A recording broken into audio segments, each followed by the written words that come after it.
¿Qué tal? ¿Cómo estás? Espero que estés muy bien. Seguimos hablando hoy de predicación y vamos a hablar un poco de la audiencia. Decía alguien, un misionero por muchos años, pastor, predicador al final de su vida, en el presente decía, estamos en la edad de la posverdad y vamos a la iglesia y tenemos que creer todo. Y era interesante porque él intentaba ponerse en la mentalidad de la mayoría de la gente en nuestro tiempo. La gente escucha proposiciones de verdad y ni las entiende, ni quiere escucharlas, ni le interesa. La verdad misma, su definición misma, ha cambiado en el presente. Así que en este vídeo, después de la introducción que hicimos, vamos a hablar un poco de la audiencia, de las personas que nos escuchan cuando predicamos. Cuando enseñamos en cualquier contexto, cuando predicamos, lo que deseamos es que la gente nos entienda, que la gente nos comprenda. Por eso, para empezar, hablamos en el idioma que la gente habla, no en cualquier otro idioma. Pero si detallamos esto un poco más, lo que deseamos es que realmente nos entiendan. Usar palabras que comuniquen la verdad que deseamos que sea transmitida, no cualquier tipo de palabras, sino las más adecuadas. Nos preocupa la comunicación. Y si nos preocupa la comunicación, nos debe preocupar cómo es el público al que le predicamos, cómo es la audiencia a la que nos dirigimos. Y una característica común, si pensamos en la audiencia, en cómo es la gente de nuestro tiempo, es el escepticismo. ¿Qué es el escepticismo que hablábamos en el primer vídeo? En el presente es esa duda, ese recelo, esa desconfianza ante cualquier declaración de verdad, ante cualquier anuncio publicitario, ante cualquier cosa que un amigo nos cuenta. Siempre tenemos como esa duda, esa desconfianza. La verdad está tan diluida y hay tanta mentira y tantas proposiciones de verdad en el mundo tan diferentes que no sabemos qué creer. En el libro El Predicador Moderno, en los primeros capítulos hablo de cómo ha sido la historia del escepticismo y si la estudiamos un poco vemos que se inicia en la Grecia clásica con la filosofía. Hay autores que dicen que allí donde empezó la filosofía comenzó el escepticismo, porque la filosofía es ver la realidad y cuestionarla. Entonces ahí en la Grecia clásica comienza un tipo de escepticismo clásico, metódico, académico, es casi una escuela. Esto pasa y queda un poco en el pasado y llegamos a la edad que se conoce como la edad moderna después del Renacimiento y todo esto. Y el escepticismo cambia.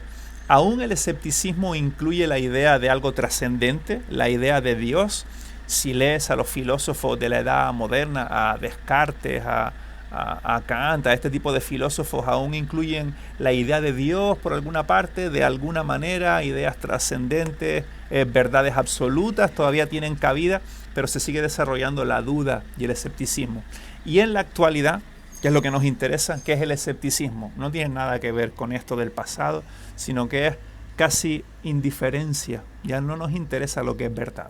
Me interesa cómo disfrutar, cómo me despertaré mañana, cuáles van a ser mis vacaciones. Me interesa cómo ser feliz hoy, aquello que es práctico, que es pragmático, aquello que funciona, aquello que es útil. ¿De qué me vale que me digas una proposición que es verdad si no me influye para nada o no veo cómo eso me influye? Que es una de nuestras labores, señalar cómo las verdades sí que influyen en la realidad. Y hay un montón de frases interesantes acerca de esto. Y algunas dichas por los apóstoles, incluso por Jesús, acerca de la importancia del público, acerca de la importancia de las palabras que utilizamos. Quiero compartir con vosotros un par de textos muy interesantes porque podríamos pensar algunos, los muy preocupados por conectar con la gente, que casi que digamos que si nos vamos al extremo lo único que nos preocupa es conectar con la gente, van a atender mucho a esta realidad de cómo la gente es para modificar la comunicación y que llegue. Y los que están en el otro extremo, solo preocupados por la verdad, en este caso la Biblia, la revelación divina, preocupados por transmitirla, por dejar este legado, van a hablar la verdad, pero no se van a preocupar mucho en la comunicación y cómo esta verdad llega a la realidad. Y como he dicho en otras ocasiones, el mundo no necesita dos extremos. El mundo necesita una voz que pueda entender, con la que pueda conectar y que luego el poder de Dios pueda orar. Y mira lo que dice el apóstol Pablo, pidiendo oración por él, en 2 ocasiones diferentes, pide oración para comunicarse bien, para usar bien sus palabras. El apóstol Pablo, que a veces es utilizado para decir que no tenemos que esforzarnos porque no predicaba en palabras, sino solo a Cristo y a este crucificado, pero hay que ver el contexto de esos textos. Pablo está haciendo un extremo con la filosofía o la retórica que la iglesia, contagiada por los filósofos, quería utilizar, y Pablo dice lo importante es el mensaje, no la retórica. Pero eso no quiere decir que las palabras que utilicemos no sean importantes. Mira lo que dice el mismo Pablo. Colosenses 4:4. Dice, orad para que yo lo anuncie con claridad. ¡Wow! Orad, está pidiendo oración, no solo para decir la verdad y que la gente la entienda o no, y que Dios obre o no. No, está diciendo, quiero hacer mi parte lo mejor posible. Orad para que yo lo anuncie con claridad. Dice luego, ¿cómo debo hacerlo? Wow, estoy leyendo en NVI. Luego les dice a ellos que se comporten sabiamente, etcétera, y dice el versículo 6 en Colosenses 4, que vuestra conversación, que cuando habláis también entre vosotros, sea siempre amena y de buen gusto, y así sabréis cómo responder a cada uno. Parece que el apóstol sí que le da una importancia a la palabra, a cómo comunicamos, a comunicar con claridad. Y para comunicar con claridad tenemos que entender cómo piensa la gente, cómo habla la gente, cómo entiende la gente las proposiciones de verdad, para poder hablar con claridad a la mente de la persona en la actualidad. Dice Pablo en otra ocasión, para que veas que no es una excepción. Dice en Efesios 6, versículo 19, orad también por mí, otra vez, para que cuando hable, Dios me dé las palabras. La importancia de cómo comunicamos otra vez las palabras para dar a conocer con valor el misterio del Evangelio. Ahí la combinación perfecta, el equilibrio perfecto de Pablo. Pablo quiere comunicar los misterios del Evangelio que habían sido revelados en Jesús, su muerte, su resurrección, la manera de acercarnos a Dios, de encontrar perdón, de encontrar salvación y la vida de Dios en Jesucristo.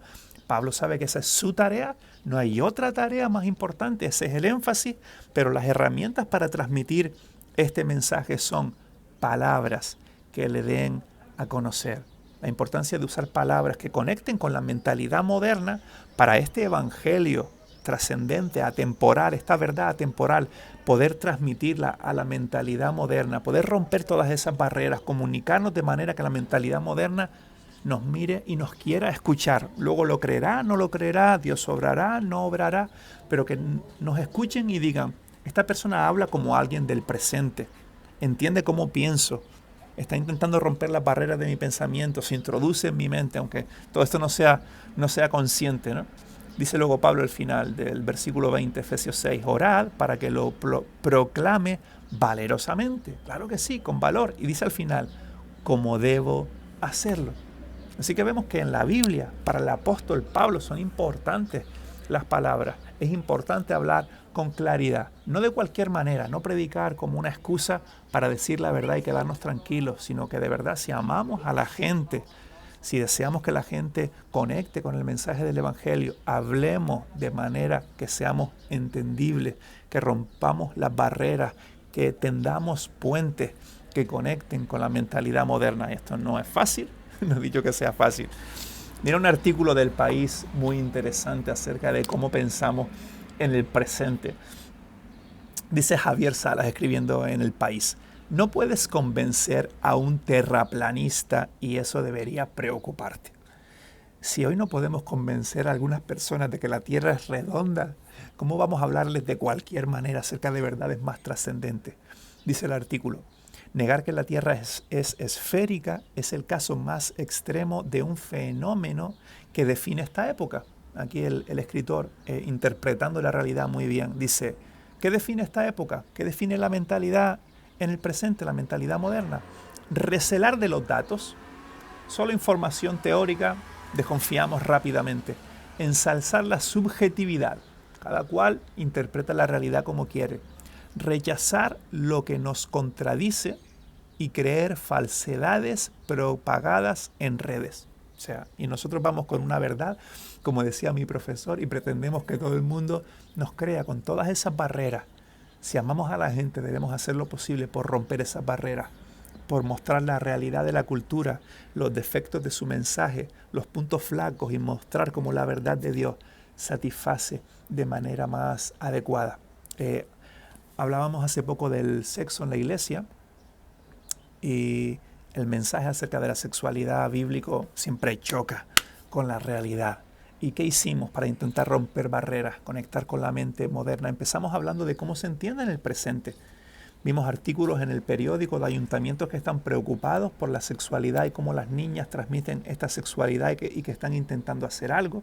Y dijimos, wow, parece que incluso los ayuntamientos están preocupados por la sexualidad en el presente. Vimos artículos que hablan acerca de la agresividad sexual, de la desvirtuación sexual que se vuelve delictiva en el presente y cómo expertos en un artículo en El Mundo recomendaban poner limitación a ciertos contenidos y decíamos, wow, parece que incluso el mundo tiene problemas con esto. Y luego veíamos encuestas reales de jóvenes universitarios insatisfechos con el sexo casual. Y entonces, en medio de esa cultura, sacando a la luz la verdad, conectando con la realidad moderna, invadíamos todo eso con las verdades más profundas de Dios. Un sexo que tiene que ver con intimidad, con conocimiento, con pacto, con confianza, con seguridad, con disfrutar el uno del otro, el otro del uno, con darnos en las relaciones. E invadíamos la realidad rota, moderna, rompíamos las mentiras de la sociedad, conectábamos con la verdad y con la realidad y cómo eso aplica a nuestras vidas, no solo de manera teórica, sino de muchas maneras prácticas y que incluye también nuestra felicidad y cómo la Biblia tiene algo mejor que decir, algo que al final va a chocar en algunos contextos, que vamos a rechazar o aceptar, pero que conecta con la realidad, que conecta con el presente, que conecta con la mentalidad moderna. Y solo es un ejemplo. El límite está en nuestra creatividad, la capacidad de trabajo que tengamos, picar piedra para buscar comunicar siempre la verdad de la mejor manera. Pero hay un problema en el presente. Mira cómo define un libro acerca del escepticismo, un libro secular de Lázaro Vilas, la verdad. Ya no es algo definitivo. Mira cómo lo define. La verdad son visiones de conjunto que no son ni verdaderas ni falsas. Parece un chiste, pero es su definición. No son ni verdaderas ni falsas, son visiones de conjunto que nos ayudan a orientar nuestra acción en el mundo. Son cosas que no podemos saber si son verdad o mentira. Creyentes y no creyentes luchamos con la verdad porque vivimos en el mundo y esto nos afecta. Así que si pensamos en nuestro público, pensemos en nuestro público un poco más hostil, no tan optimista. Más aún si queremos un público diverso, queremos no creyentes, queremos visitas, queremos jóvenes que están luchando con 1000 verdades y todo esto.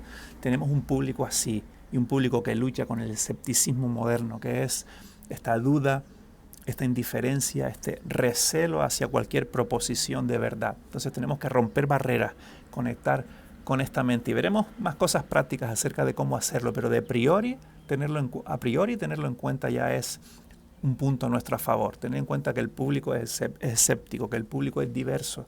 Por otro lado, la falta de atención en el público, la atención tan difusa, el déficit debido a las nuevas tecnologías, a cómo funcionan hoy las cosas. A la gente le cuesta mucho más escuchar y eso tenemos que tenerlo en cuenta, cómo comunicamos, cuánto tiempo comunicamos, qué uso hacemos de otros medios, que hablaremos de eso también. Y luego la diversidad que a veces hay en nuestro auditorio, sea cual sea el contexto. Puede ser un grupo de jóvenes quizá con edades muy diferentes. Si es un domingo ya el auditorio es totalmente diverso. Puse por aquí algunas partes de ese auditorio: mayores, niños, adolescentes, cultos, ricos, analfabetos, pobres, personas visuales, personas no visuales, mujeres, hombres, deprimidos, engreídos, prepotentes, profesionales, parados, inteligentes, inocentes, ansiosos, desconfiados, tristes, viudas, todo tipo de personas que tenemos que tener en cuenta a la hora de comunicarnos, como decía el apóstol Pablo, con claridad.